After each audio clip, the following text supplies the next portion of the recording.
الحسن الجديدي. وأول كرة بالراس حمزة هنوري، أول كرة يلمسها حمزة هنوري بديل كريم الهاشمي. تغيير تم منذ لحظات في تشكيلة الدفاع الحسن الجديدي بعد إصابة كريم الهاشمي، لحظات فقط بعد دخوله أرضية الملعب. حمزة هنوري يباغت أيمن مجيد ويمنح أسبقية 1-0 للدفاع الحسني. كرة من محمد علي بن معمر، عرضية طارق الساتي يبعد على مساوي، وعرضية أسبق حمزة هنوري من إسماعيل بن معلم تحت العارضة، يباغت أيمن مجيد ويمضي الهدف الأول، هدف الأسبقية لمصلحة الدفاع الحسني الجديد.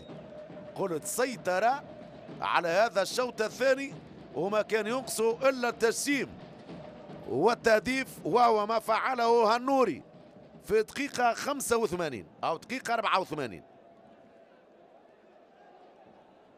دقيقة 84 حمزة هنوري يمنح الأسبقية للدفاع. تمشي كرة سعد لقرو لفابريس نجا، أسبقية مستحقة للأمانة مشاهدينا الكرام، يعني بالعودة لأداء الفريقين على مجمل المباراة إلى حد الآن قبل 5 دقائق أفضل الدفاع الحسني الجديدي.